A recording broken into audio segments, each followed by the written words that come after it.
Blog number 58, Lifestyle Habits, the Basics. So today I'm going to talk about 5 lifestyle habits that will definitely change the way you approach your life in terms of fitness, living a healthier life, and I try to make it as simple as possible. So it all comes down to 5 daily decisions that we can make. So I break them up into 3 different categories. First one being movement, second one being nutrition, third one being recovery or stress management. So tip number 1 is steps per day. So grab yourself a watch, grab yourself a ring that measures your steps per day, and try to get to 10,000 steps on average on a daily basis. And the reason why you want to get to 10,000 steps on average is because right now the average human is walking about 4,000 a day. I mean, that's a sedentary lifestyle, 4,000 steps per day. If we can get that up closer to 10,000 or even 12,000 per day, that's almost like doing a cardio workout every day.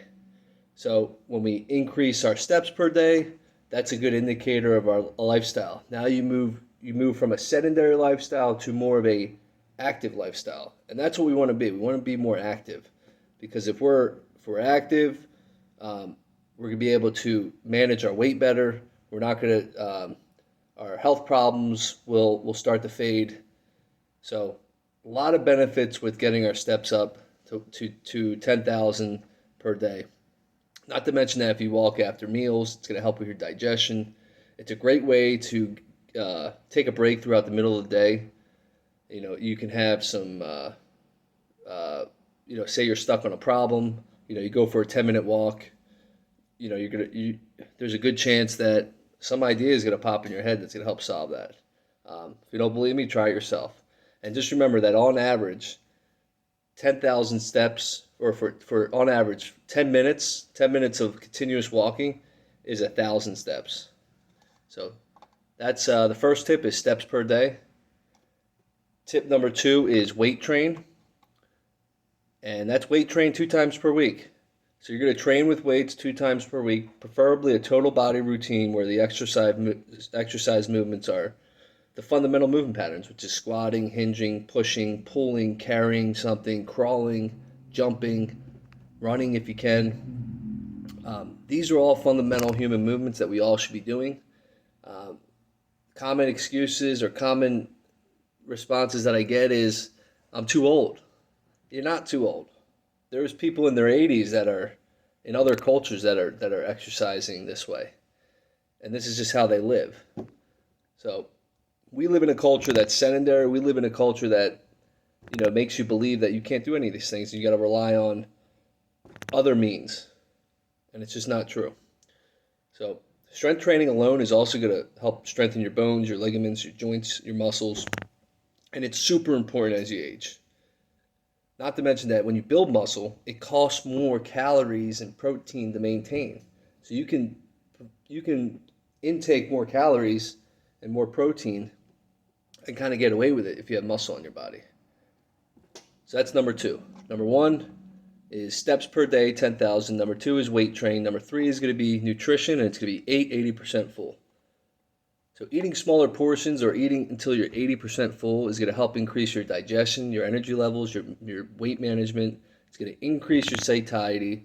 It's going to help build a better relationship with food. It's going to normalize your appetite. And you're going to understand the difference between being really hungry and just eating because you're bored, or just eating because you want to cope with your feelings, or if you're in a bad mood, etc., etc. So this is a mindful approach to eating, and it's going to pay dividends down the future. Tip number 4 is gratitude. So this is under the stress management and recovery area. So reminding yourself of 3 things you're grateful for each day is a reframing exercise that's going to help you take control back on what you're focusing your energy on. What tends to happen is comparison syndrome. And comparison syndrome is when you compare yourself to other people. You know, it's very easy to compare yourself to other people, especially with social media, Facebook, Instagram, when you see these little snapshots of people's lives. And for the most part, they're just the happy moments or their best moments, and it's the highlight reel. Why not focus on your own highlight reel instead of focusing on other people's highlight reel and then comparing yourself and self-deprecating and going down a spiral of emotions. And it's you have control over what you focus on. It's not going to come easy at first, but like anything, if you practice this exercise of gratitude, when the moments you catch yourself being in comparison, it's going to help manage your stress, and ultimately it's going to help you recover when you work out. So that's tip number 4. Tip number 5 is try to sleep before 11 p.m. Sleeping is a low-hanging fruit in terms of how you can improve your overall mood. You want to talk about how you can improve your mental health? Sleep more. Sleep can seem boring for a lot of us because you're just laying in bed and you're not doing anything.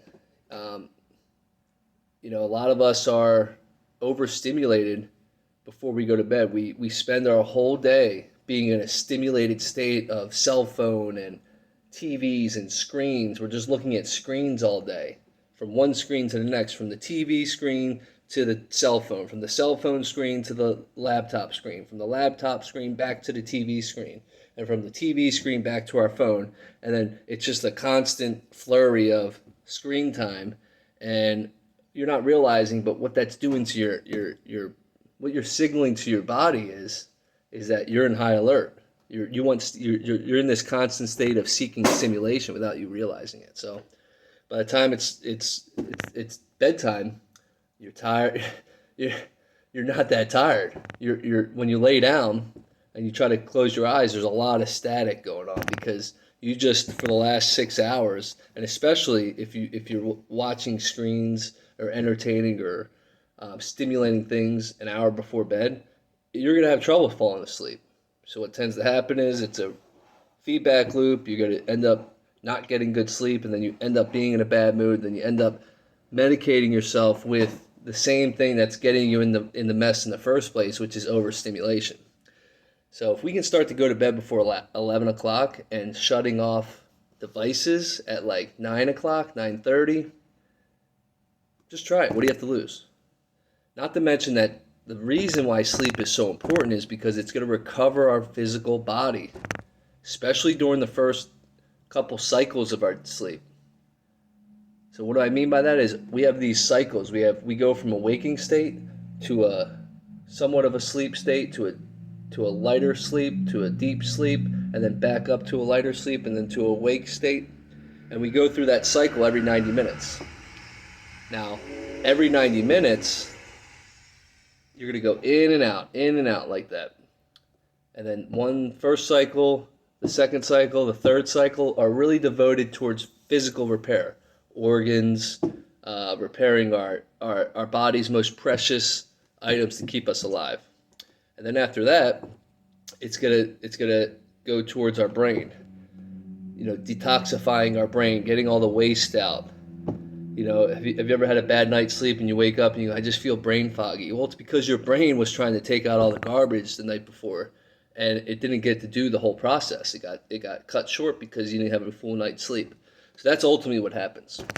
So I don't want to take this too long because I'm trying to keep these podcasts short, but these are the 5 tips.